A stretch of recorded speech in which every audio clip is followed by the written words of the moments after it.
Hello and welcome back to another episode of the Cardboard Herald, my chance to talk with creative gamers and game creators. And joining me today is first-time self-publisher Cameron Art of Cameron Art Games. Welcome to the show, man. Thank you so much for having me. Yeah, well, we are going to talk about Vowl, the new word game that you are proposing to bring into the world. You have it on Kickstarter as of recording this. You're about a third of the way funded.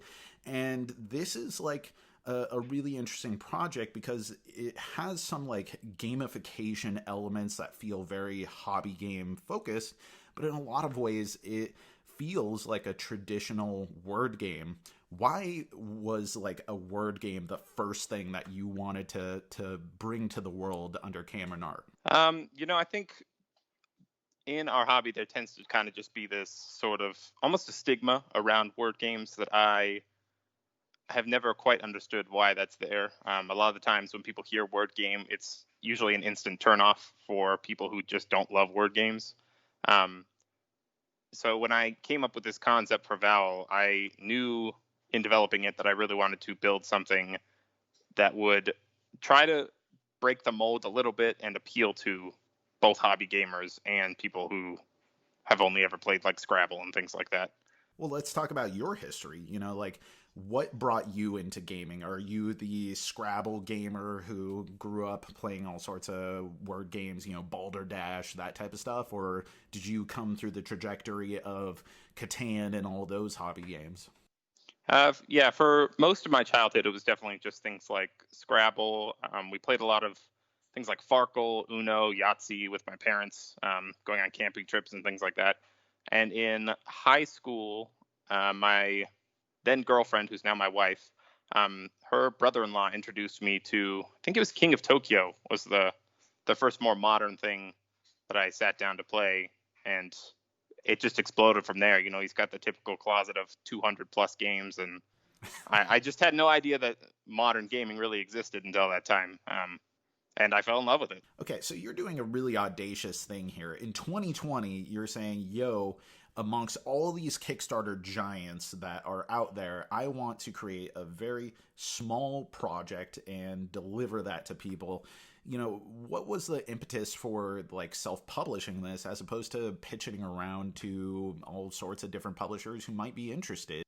Yeah, I think part of the biggest reason I decided to go the self-publishing route was growing up through high school. I definitely had kind of this entrepreneurial spirit. I at one point started a boba tea business. Delicious. Yeah, ours was the best. And I kind of just had this entrepreneurial spirit. Now in college, I'm pursuing a degree in accounting, and I might also double major in business. I've kind of always just known I wanted to build something myself and work for myself. So pretty early on, I had decided that self-publishing was the route I wanted to go, unless I stumbled upon a publisher that I really felt confident would be the best fit for the game. But yeah, pretty early on, I decided that self-publishing was the way I wanted to go.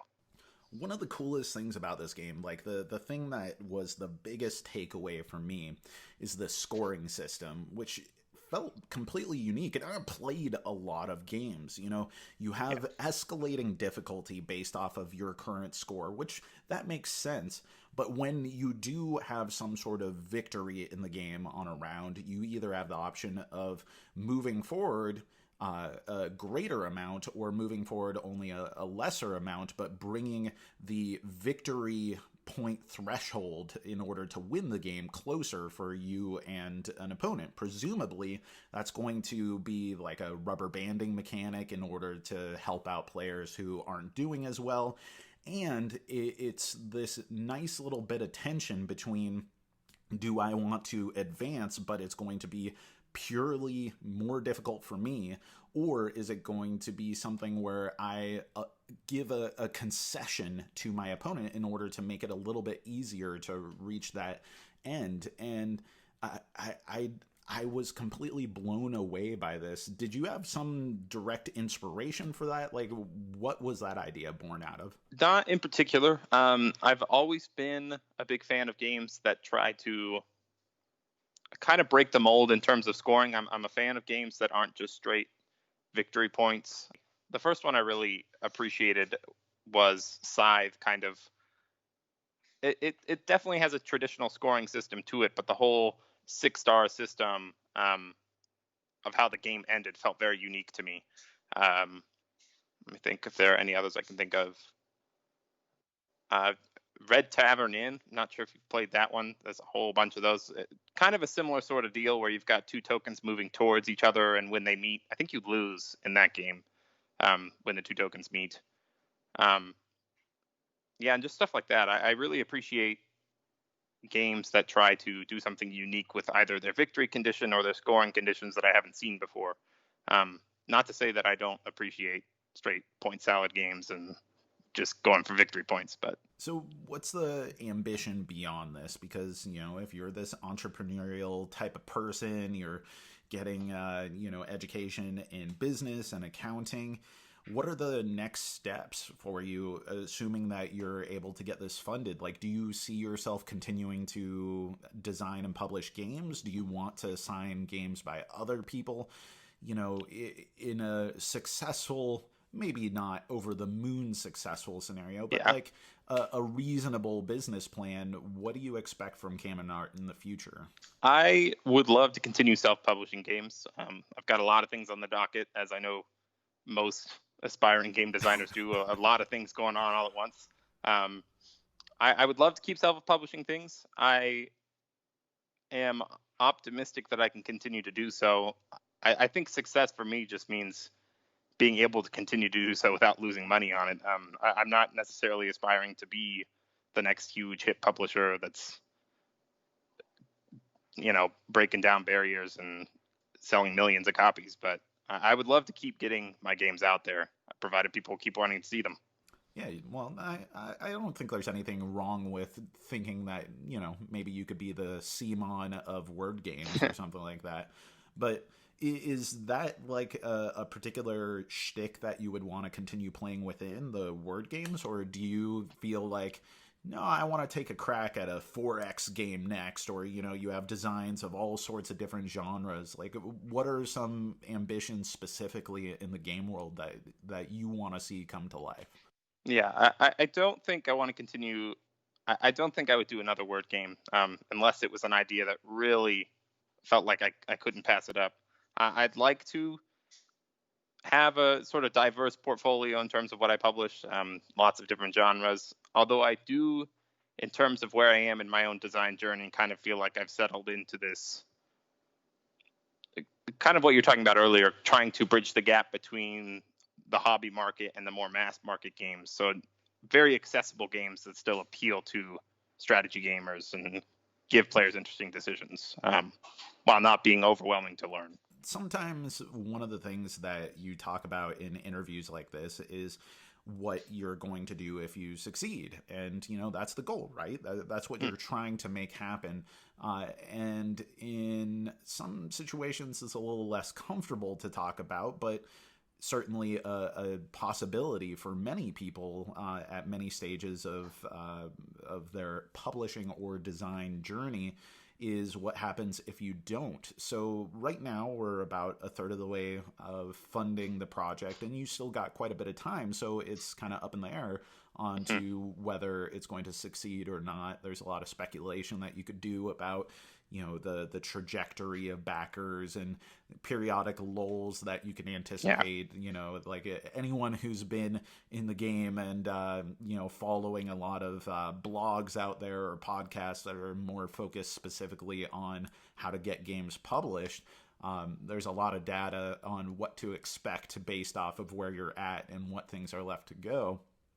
But, if you were to get to the end of this project and you hadn't funded Vowl completely to the $15,000 goal, I want to say, what do you do then? I wouldn't necessarily be too devastated. Yeah, it'd be upsetting, obviously. I'm optimistic that with the right pre-launch marketing, I think one of the biggest things that hurt me was the loss of a lot of conventions this year. Not being able to go to cons and demo the game and just try to show people and get more awareness around it kind of hurt our pre-launch following a little bit. So I think I would feel relatively optimistic about attempting a relaunch sometime later next year if we weren't able to fund. Like I said, I've got a lot of other projects in the work too, so it could go either way. If I feel like the demand just really isn't there, it's possible I might just move on to the next project and maybe try and come back for a relaunch later on in my career, or see what happens. So the last thing that we should leave this at is I think that as a first-time creator, even getting to the stage where you have a Kickstarter that is even a third of the way funded at this point, that's a victory in and of itself. You know, taking the plunge, doing all the work in order to get a game ready to be presented to reviewers and sending it out, getting all the art assets done and everything, and having something that you can legitimately pitch to the public. Mm-hmm. So for anyone who's out there who has been kind of thinking about diving into self-publication and game design and that kind of stuff, from where you're at right now, what is the advice that you would like to give to someone who is not quite at that stage yet? That is an excellent question. I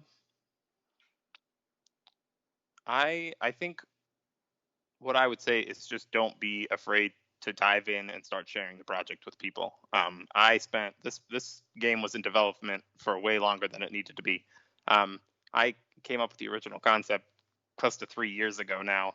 And I think what slowed down my process the most was just being afraid to get it out there and have people play it and just show people the game and get feedback. I think a lot of times people are either afraid that people won't like the game, or they're afraid that somebody's going to steal their idea, and that prevents them from just really getting out in the community and starting to share this awesome thing they've made. So I would say, number one is just get your game out there, start having people play it. Solid advice for everyone who's out there who's thinking about making games, and really for any creative endeavor at all. So we're going to leave it at that. Thank you so much for coming on to the show, Cameron. And for everyone out there, please go check out Cameron's Kickstarter for Vowl. That's by Cameron Art Games. It's live as of the time that we're publishing this. So I'll have a link in the video description and on the podcast notes, or whatever they call it for the description on the podcast end of things. So once again, thanks for coming on to the show, Cameron. Thanks for having me. If you enjoyed this video, we have all kinds of other reviews, interviews, and recommendations via writing, podcasts, and video here on our channel and website, cardboardherald.com.